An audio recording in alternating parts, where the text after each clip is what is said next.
Magandang araw sa atin lahat, mga kababayan. Saan man panig kayo ng daigdig naron, dito na naman tayo sa another episode ng ating vlogs. Badong Arateles po. Pag-uusapan natin ngayon, ito po, no? Duterte sa 2028, sinusulong ni Panelo. Si Panelo wala. Pero depende, 'di ba? Malay nyo, gusto natin lang. Kasi ang dami nagtatanong, sino ba ang pwedeng maging Vice President ni Sara Duterte?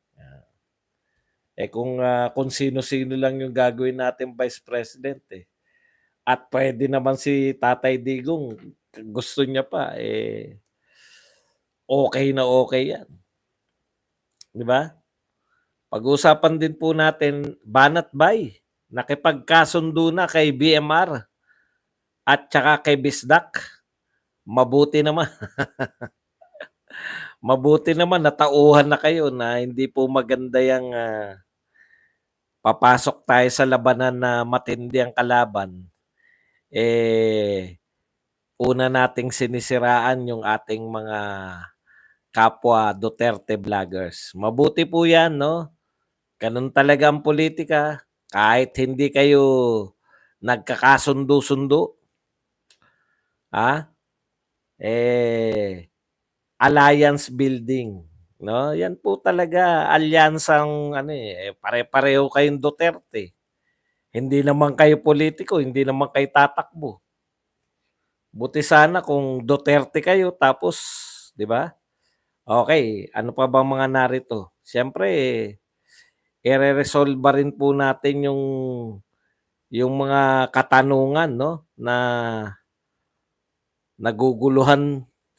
Mahina po talaga umintindi etong mga followers ni BBM tsaka ni Tambaloslos, Hindi po nila maunawaan. Hanggang ngayon, ini-insist nila na hindi kayang sumagot ni VP Sara sa mga katanungan sa Kongreso kaya nagsiga-sigaan lang. Yan po mga pag-uusapan natin, pero bago yan, kung bago ka pa lang dito sa ating channel, mag-subscribe ka na. Dahil ito lang ang tayong channel na may kinikilingan, may pinapanigan, una sa balita, huli sa impormasyon, kaya ano pang hinihintay nyo? Pindot na. Okay, pag-usapan natin, no? Ito po, sinusulong po to ni Panelo. Ito pong Duterte, no? Actually, matagal na to, no? Yung Duterte. Narinig natin yan noong 2022, no? Yung gusto natin patakbuhin si Sara Duterte na presidente. At ako personally, yung hinahabol ko kasi yung sayang no, yung mga regional votes. Strategic yung geopolitics, no, yung kinakailangan marunong ka rin ng pamumulitika gamit yung mga ano kasi VP Sara malakas siya sa Visayas at Mindanao, no. So kung kulang na kulang sa Luzon, 'di ba? Para makatiyak talaga, ako 'yun yung paniniwala ko. Pero siyempre, kung pwede pa si Tatay Digong, wala naman pong problema ron dahil pambuong Pilipinas po yung kasikatan ni Tatay Digong. Sa mga nagsasabi po na pwede ba 'yan? Nagawa na po nila sa ano 'yan. Nagawa na po nila 'yan sa Davao, 'di ba? Sara Duterte Mayor, Tatay Digong yung vice at vice versa, no?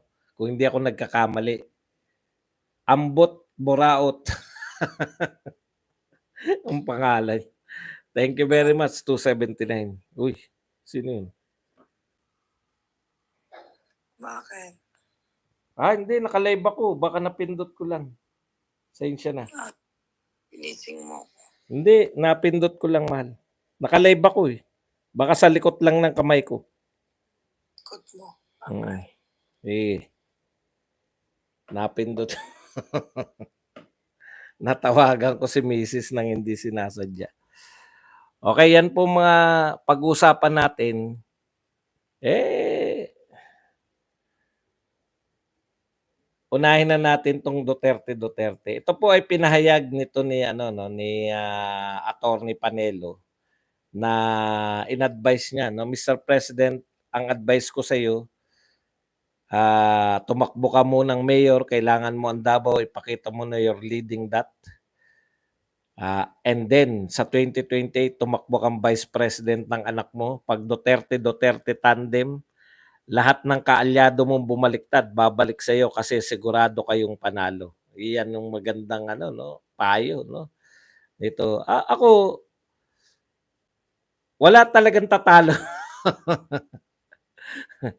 Wala talagang tatalo do'n sa tandem na 'yun 'no. Ako personally sabi ko nga, geopolitics gusto ko Taga-Luzon 'no.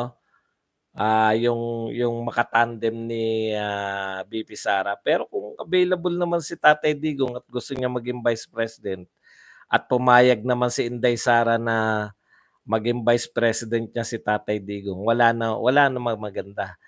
Maganda 'tong ginagawa ni Panelo kasi nagbibigay po siya ng mga option para pag-isipan. Ang ang ang battle kasi ngayon 'no, threat talaga si VP Sara, eh, 'no. Lahat na nangyayari na 'yan sa Kongreso, sa mga tayong mga Duterte supporters, alam po natin yung nangyari 'no. Masaya tayo sa ginawa ni VP Sara, hindi po nakakahiya yung ginawa ni VP Sara. In fact, tuwang-tuwa po ako kasi hindi siya nagpa-trap 'no. Alam niyo naman may script, meron po silang plano, sabi nga nadudulas nga si Kimbo, stick to the plan 'no. Mag-stick sila sa plano. Ang problema naunahan sila lahat ni VP Sara 'no. Hindi nila po puwede na maganda yung sinasabi ni VP Sara, yung Shiminit na pinalalaganap nila. Actually, ang ganda po nun, eh, 'no, yung Shiminit na yun kasi ang ibig sabihin ni VP Sara, she may not like. She may not like, 'di ba? Hindi lang tayo maano rito yung hindi lang uso sa'tin yung ano, eh, discrimination, racial discrimination. Kasi pare-pareho lang tayong Pilipino, yun lang ano natin. Pero kung sa US po 'yan, grabe na po 'no, magsalita ka lang ng salitang negro dun yari ka na 'no, talagang ano ka, yung racist. Dito kasi hindi matatawag na racist, pero yung superiority 'no, superiority ng Imperial Manila, yan yan diyan nagmula yung Shiminit na yan, eh, 'di ba? Yung, kung gano'n ang dating, kasi ang kinakantyawan dun yung pagsasalita ni VP Sara ng she may not, 'di ba? She may not, Shiminit. Siguro Visayan anthem, Visayan, anthem, Visayan na yung diction, 'di ba? Yung Imperial Manila na mas mas angat kami dahil kami mga, ah, taga Manila 'no, mas angat kami sa inyo dahil yung salita niyo ay salita yan ng mga katulong, salita yan yun, eh. Hindi lang natin inaangguluhan sa mga sa gano'n 'no, hindi kasi tayo sanay sa gano'n, eh. Hindi pa uso sa Pilipinas na na at saka hindi mahilig ang mga Duterte at mga Duterte palaban tayo, eh. Palaban yung mga Duterte, pati yung mga supporters, hindi tayong paawa effect. Hindi tayo paawa effect, okey. Napag-uusapan yung Shiminit na yan. Thank you nga tayo kasi pati po sa kagustuhan ng lahat ng mga kalaban natin na sirain yung mga Duterte, pinatulan niyan pati ng mga media, eh.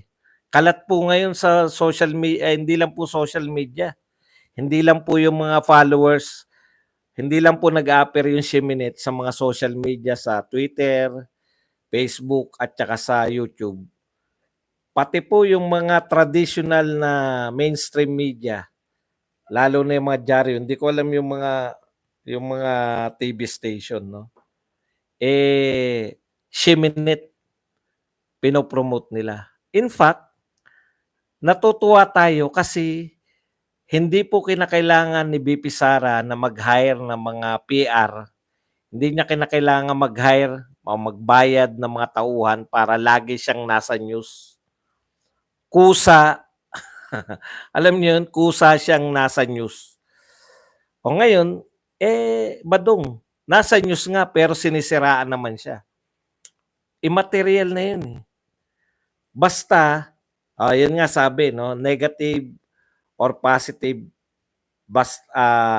is still publicity. Pero hindi yan yung point eh. Ang point diyan, lagi siyang pinag-uusapan, di ba? Yung mga Duterte, hindi lang po si BP Sara. Yung mga Duterte laging laman ng balita. Hindi po sila ini-snub. Ang hirap po kasi nung ang dami mong ginagawa pero halos walang mag-cover sa'yo. Yan yung problema ng mga, halimbawa, ng mga aktibidad ng mga KOJC, yung mga rally-rally, yung mga maisog rally. Hindi po kino-cover yan ng mainstream media. Ito po si BP Sara, kino-cover ng mainstream media, pati ng mga vlogger. Kaya, doble-doble. Inggit lang po, no? Nainggit lang po. Alam po yan ng mga PR practitioner. Alam din po yan ng mga kalaban ni BP Sara sa politika. Pero tinitignan lang nila, nasisiraan naman, nagiging negative. Ito po kasi yung puhunan ng mga Duterte. Okay, talagang sa totoo lang, pwede naman po eh. Nangyari na po yan kay Vice President Jejo Marbinay. Yung binomba siya ng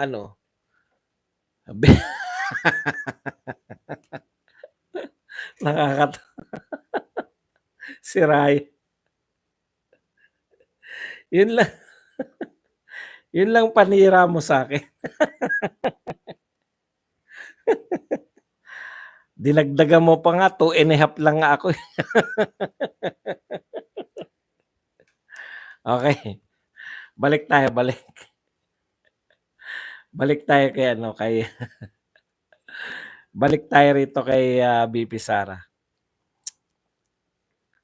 Nangyari na po yan eh, di ba? May history na po na number 1 Vice President, number 1 sa mga rating, tapos na unti-unti nasiraan hanggang bumagsak ng bumagsak. Bakit hindi po nangyayari yan kay BP Sara? Okay, kaya po hindi nangyayari kay BP Sara kasi yung po pinuhunan po ng mga Duterte, yung puhunan ng tatay niya, di ba? May proyekto talaga eh. Kitang-kita po yung proyekto ni Tatay Digong. No, hindi na po yan kahit na anong paninira ninyo.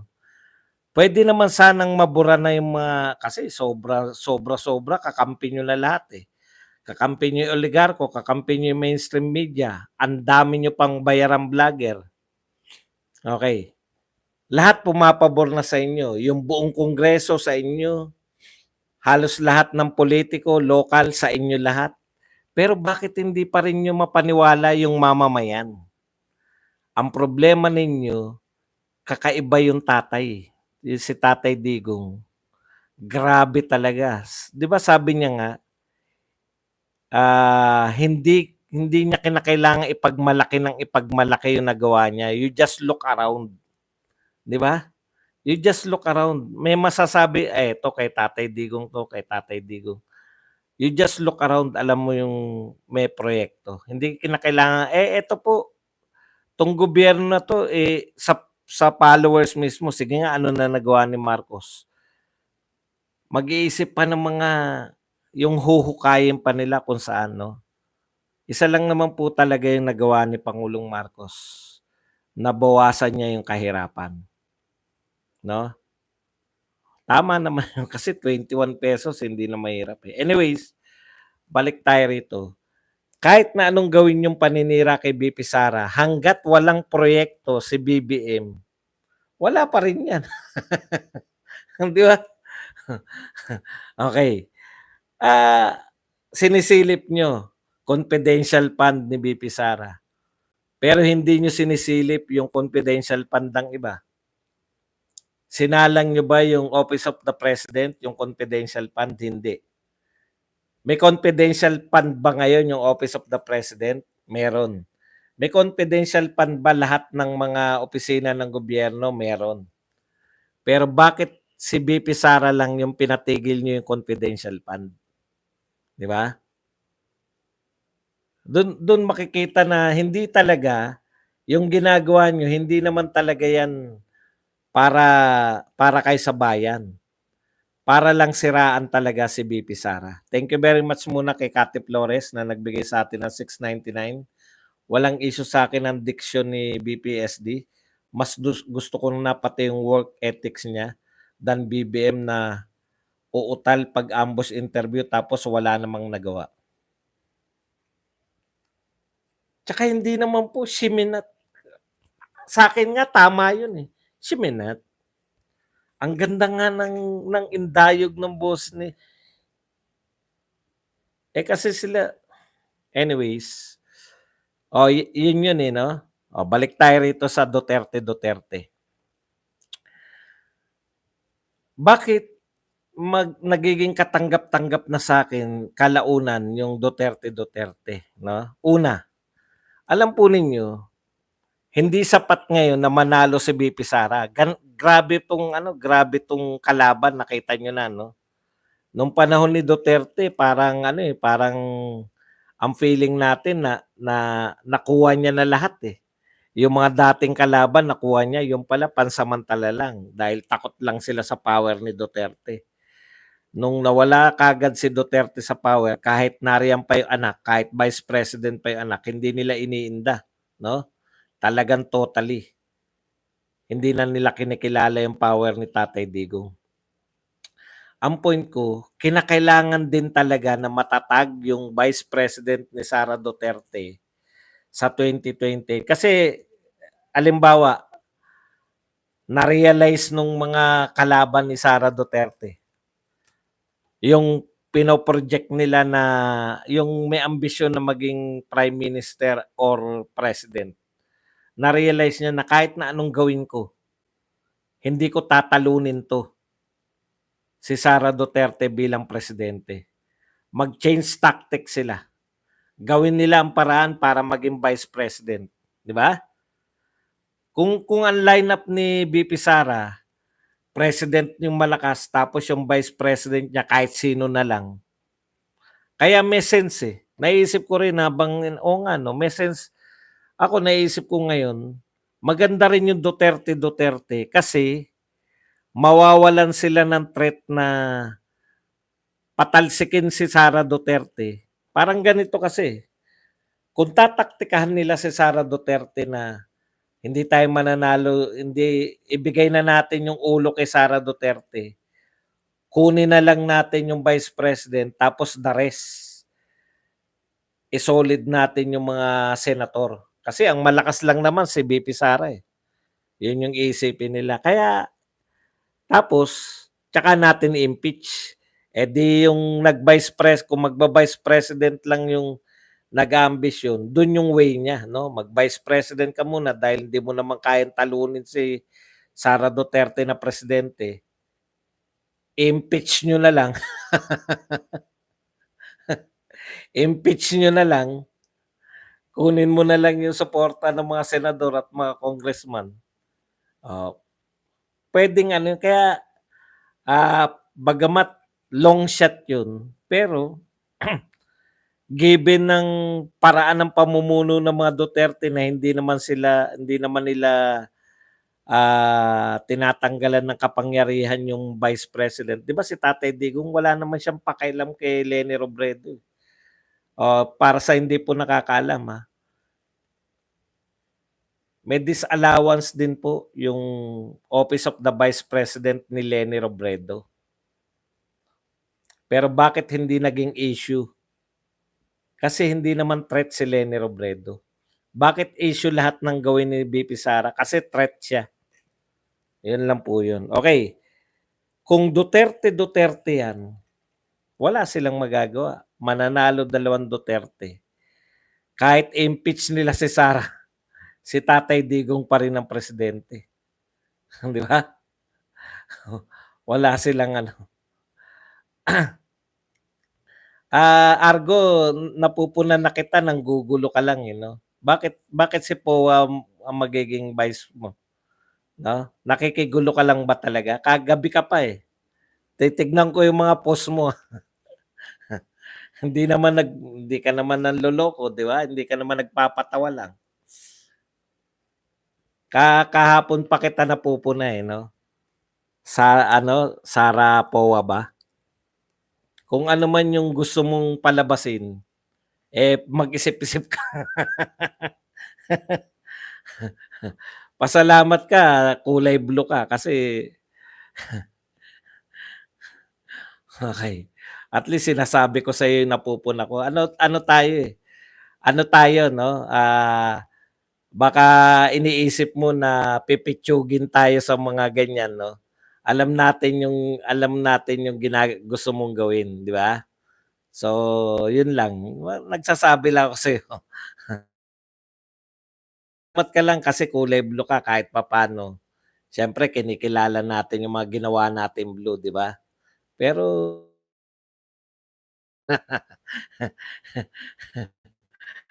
wag mo, ako ang taong hindi mo kayang paglaruan, no? Baka nag-iisip ka na pipitsugin lang to si Badong. Kayang-kaya mong paglaruan. Mag-isip-isip ka rin. Yun lang. Okay, punta na po tayo rito, no? So, sa akin, nagkakaroon ng sense yung Duterte, lalo na kung titiyakin naman natin yung si Sara Duterte na kasi sa totoo lang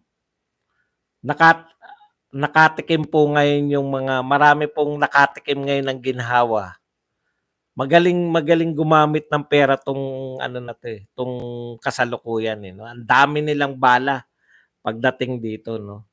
Kaya nga yung dating kalaban ng media biglang kakampi na ng media ngayon. Imposible. Imposibleng hindi mo paghinalaan yung media, no? Imposibleng hindi mo paghinalaan dahil nung eleksyon lang grabe yung atake nyo kay Marcos eh. Meron pong marunong, no? Meron pong nakakaalam kung paano po paamuhin yung media. Alam niyo na yun.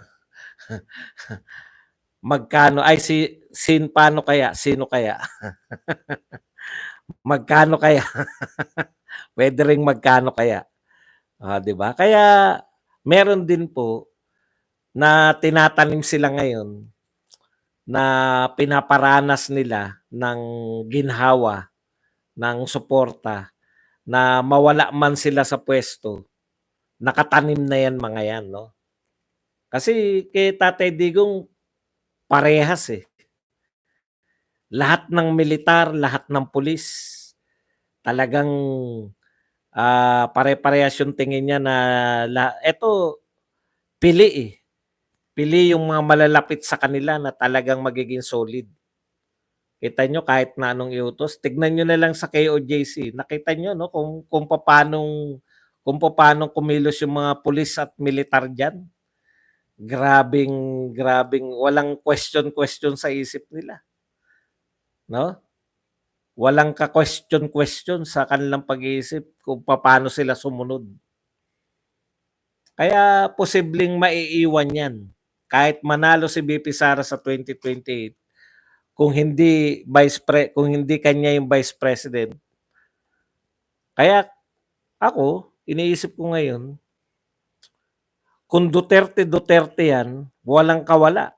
putya talagang back to the drawing board sila. Hindi nila po pwedeng matibag na yun. Winning yun. Panalong-panalo sa tao yun. Konting sundot pa. Hindi naman po tinutulan ni Tatay Digong, sabi ni Panelo. Kaya lang, hindi natin alam talaga yung mga Duterte. Yun yung diskarteng Duterte. Yung lagi silang merong baraha sa kanila lang, sila lang nakakalam.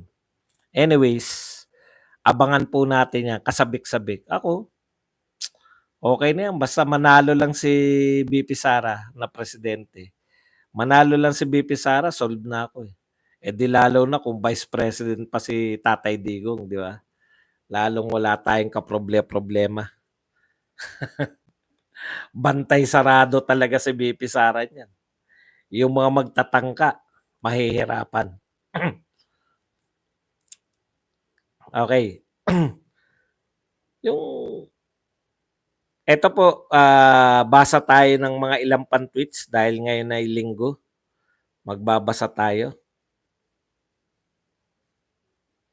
Ito po ang tweet nitong yung presidente po ng babae, si Rafaela David, Akbayan Party List President. Congratulations, BP Sara, for finally and fully exposing yourself to the Filipino people as the inept official that you are, full of fury and noise but devoid of substance.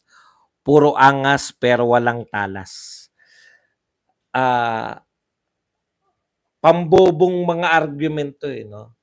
Yung nangyari daw, panay angas lang si BP Sara pero walang talas. Ang talas nga eh. Bilib nga kami kay BP Sara eh. Ewan ko kung paano nila binabasa, no? Kasi may plano, alam ng lahat ng tao na may plano yung mga congressman. Alam natin lahat na didikdikin nila, ipapahiya nila si BP Sara. Yun yung keyword doon eh. Hindi man nila hindi man mauwi sa impeachment, at least maipapahiya nila. Paano nyo nasabi na walang talas panay angas, no? Samantalang hindi nagawa, naasar yung mga congressman, hindi nila nagawa yung gusto nilang itrap si BP Sara eh. Nakahilera yung plano nila na may kanya-kanyang mga pupuntuhan. Ang mangyayari, alam mo, Rafaela David, di ko maintindihan kung ano yung pinanood nyo, no? Pero ang pinanood namin, na-avert o napigilan ni BP Sara yung tangkang pamamahiya sa kanya ng mga congressman. Yung hindi siya makakasagot o mauutal-utal siya sa pagsagot. Kasi ang hirap talaga eh, yung nakalinya nilang mga talagang handang-handa sila lahat eh. Pre-practice, ang hindi nila napaghandaan, Rafaela David, no, ng Akbayan, ang hindi nila napaghandaan, yung sagot ni BP Sara na I forgo. Yung ba ay legal? Legal yun. Bakit? Baliktad yung utak nyo eh. Ang talas ni BP Sara kasi alam niyang itatrap siya, naunahan niya na. Yung sa simula pa lang, sinabi na niya, hindi sa kalagitnaan, hindi siya nagbago sa kalagitnaan eh. Sa simula pa lang, latagan pa lang na rules, sinabi niya na, patapos niya mag-present, eto na yung budget namin, hinihingi namin budget. Tapos sinabi niya na, lahat po ng mga katanungan niyo sa question and answer, iisa lang yung sagot ko, I forgo. Tapos, binutatan niya na ron si Kimbo. Hahaba tayo niyan. Kasi lahat yan magtatanong ng kung ano-ano. Kaya yan lang ang inaccept ni Kimbo. Kaya wala silang lusot. Hindi sila pwedeng, sila ang hindi nila inaasahan yung magaganap. Wala sa script nila. Ang nasa script nila, ang buong akala nila, magdadala si BP Sara ng mga yusek Di ba? Yung mga yusik ang pasasagutin. Pag hindi nasagot ng mga yusik, iko-contempt nila. Eh, isa sa basta mapahiya si BP Sara. Or yung request, request nila na yung ginawa ni Ontiveros noong nakaraang taon, ine-request niya na si BP Sara ang sasagot. Yan yung linyahan nila eh. Hindi nila na-trap doon si BP Sara. Hindi siya nagdala ng mga yusik. Siya lahat sumasagot at isa yung sagot niya kahit na ano itanong. Ano po mali doon? Kaya doon po yung she may not eh. She may not understand what I'm talking. She may not agree. No? Pero sumasagot po eh. Si BP Sara eh. Kaya hindi nyo pwede siyang i-contempt.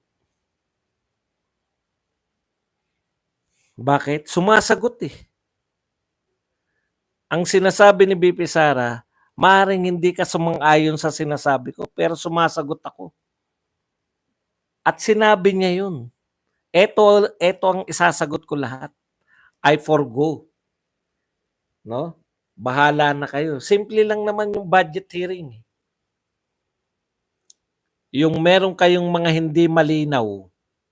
Kaya yaring-yari sila dyan sa confidential fund. No?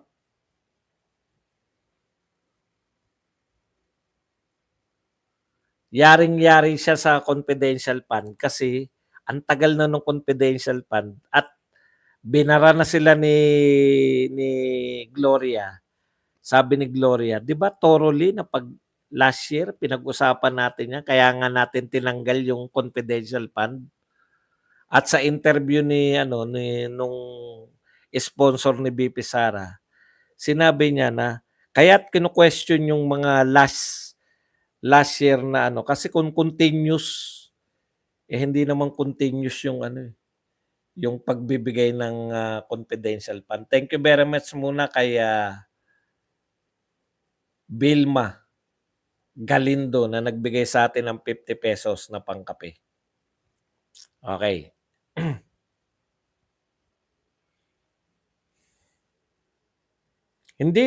Actually hindi nila kayang impeach, walang impeachable offense eh. Yung sinasabi ni Castro na ayan, yung disallowed impeachable offense. Hindi po. Ang ibig sabihin po ng disallowed, hindi ka inalaw kaya isoli mo. Paano mo i-impeach yun? Disallowed. Ibig sabihin, hindi mo naman ninakaw eh. Mali po yung pang-intindi ni Castro eh. Siya nga naglalabas kung saan ginamit eh. Di ba? Lantad na eh. Kaya mali rin po yung mga nagsabi na bakit hindi niya ipaliwanag kung saan ginamit. Bakit pa ipapaliwanag? Nilantad nyo na nga eh. Dara Bernal, thank you very much sa $4.99 na pangkape.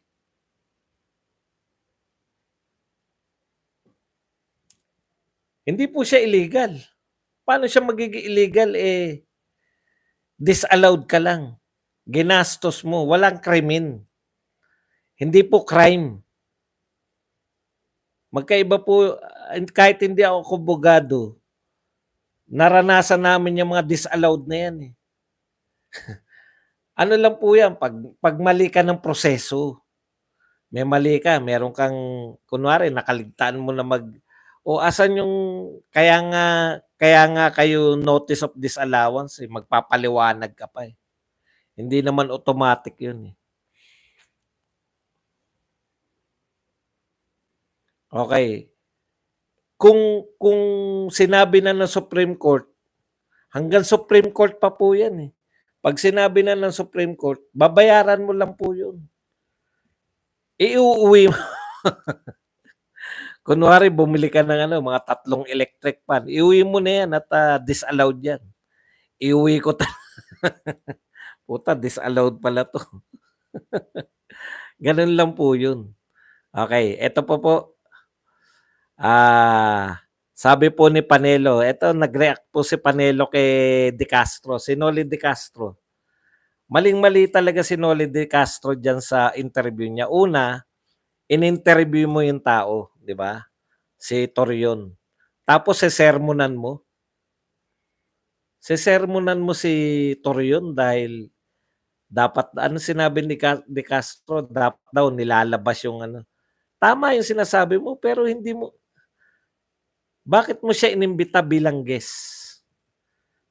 Para interviewin mo siya. Bakit mo siya sesermonan? Gines mo na nga siya. Ang gusto, nalilito na si Noli De Castro eh. No? O, pero ito po muna yung sinabi ni Panelo. Panelo kay De Castro. Kung makapagsalita siya, siya nga ang pinaka-inutil na vice-presidente. Totoo po yun. Alam niyo po ba si Noli De Castro lang ang tanging vice-presidente na hindi kinonsider na pwedeng tumakbong presidente?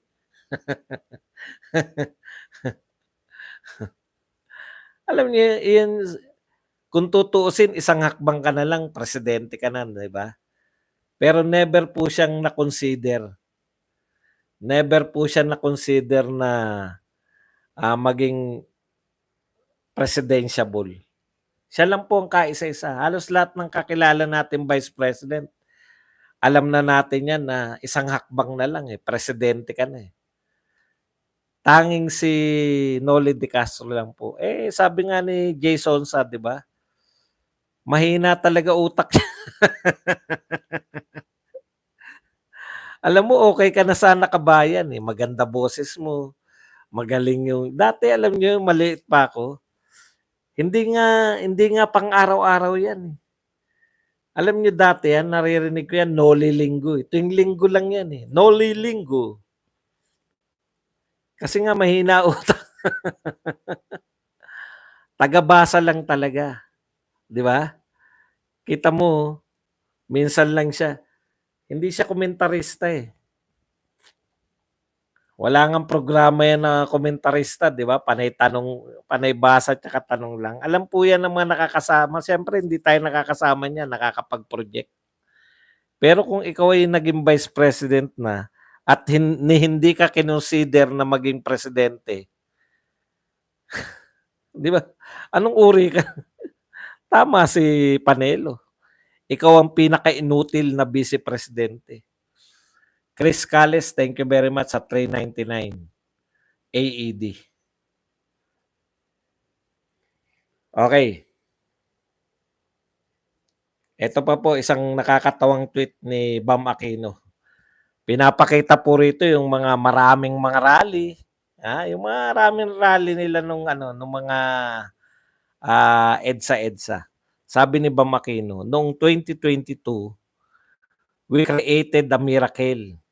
Miracle daw yun, yung pink movement eh. Sa 2025, yun yung sanang maalala natin na kaya natin magsama-samang muli para sa bayan. Ulitin daw nila. Paalala ko lang ba Makino, no? Talo kayo ng 2022. Uulitin yung pagkatalo nyo, mga bugok talaga. Ulitin daw nila yung naganap noong 2022. Nanalo ba kayo noong 2022?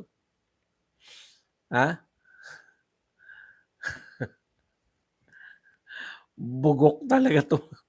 Ang pangarap lang nila, maulit daw yung naganap noong 2022. Eh di maulit lang natalo kayo, putya. Pangengot talaga eh. Kasi simula pa lang eh. Ito, may bago na sila. Dahil binabanatan po natin yung Octa Arts tsaka yung Tanghire. Lantaran eh. Namuhunan sila dyan sa Octa Arts. Octa Arts Dancers Research. Tsaka dyan sa Tanghire na yan. Sumabay, parang nagpakitang gilas, di ba? Para magamit nila sa eleksyon yan eh.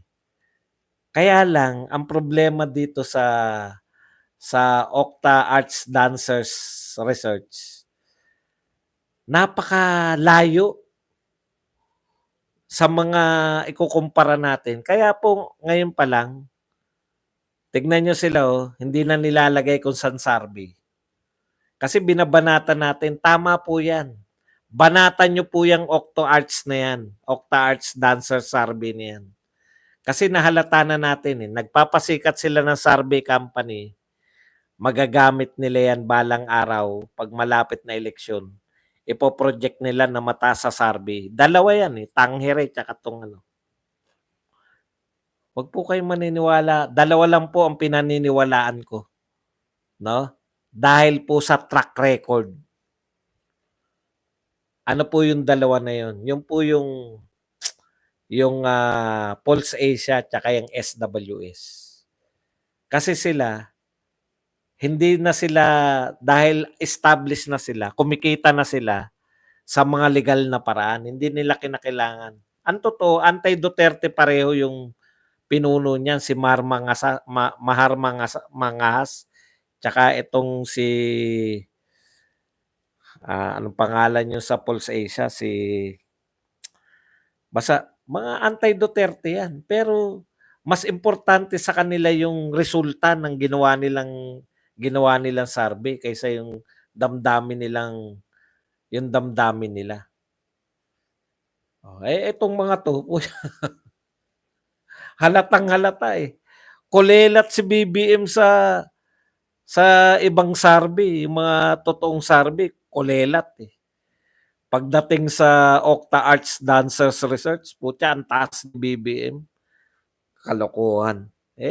Sayang kasi nagpakita na kagad kayo ng kulay ni hindi magagamit yung Octa Arts Dancers Research na yan. Hindi magagamit yan sa eleksyon.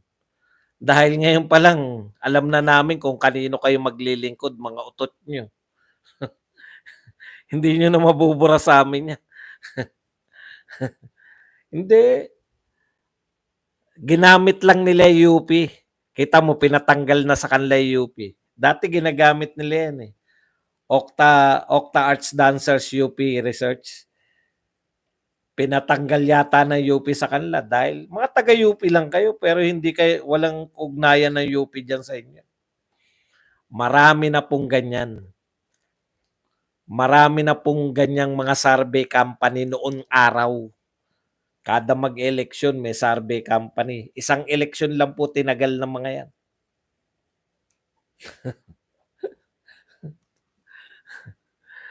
Mas maraming atin na tulongge sa September 10. Yan ang dilema nila na pag-uusapan yung September 10. Dilema yan ng mga congressman. Paano hindi eto mga tangengot to mga followers ni BBM tsaka ni Tambaluslos Akala nila yung pinakita ni BP Sara, kahinaan ni BP Sara, hindi po, baliktad. Galit nga yung mga congressman, hindi nga sila masaya sa naganap Doon pa lang makikita nyo na kung sino yung nagtagumpay doon sa harapan na yun. Dahil hindi naman kayang abutin ng utak nyo yan, akala nyo, no? Akala nyo yung Shiminit kahinaan ni BP Sara. Okay. Ang problema nila, hindi na sila makapag-isip. Talon-talon na sila sa diskarte ni BP Sara nung nakaraan. Kaya humingi na sila ng time out. Time out na. Hindi na nila kaya Hindi na nila kayang gibain si BP Sara Baliktad yung naganap gusto nilang ipahiya si BP Sara pero ang nangyari, sila yung napahiya kay BP Sara. Okay. Ang tanong, ano yung kinakailangan nilang gawin para magmukha silang mabaliktad nila yung trend? Kasi paano nila gigibain yung sinasabi ni BP Sara na I forgo? Masama ba yun? Actually, masama talaga yun. Kung hindi Vice President yan, pag hindi ka sumagot, tatanggalan ka namin ng pondo. Yun yung problema nila. Gumawa sila, finorgo nila. Ang problema ng Congress, no? Yung time-tested tradition nila na igalang yung budget. Wag nang isa lang yung budget ng president at vice president. Hindi time-honored tradition nila. Hindi nila sinunod, 'di ba? Hoping na at least mapahiya nila si VP Sara. Mapagmukha nilang unpresidentiable. Mapagmukha nilang hindi bagay magpresidente kasi mga simpleng tanong lang hindi kayang sagutin. Di ba? Hindi ganun na nangyari.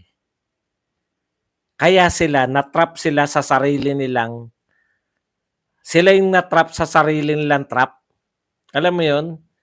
Gusto nilang bitagin si VP Sara pero actually sila yung nahulog sa sarili nilang bitag.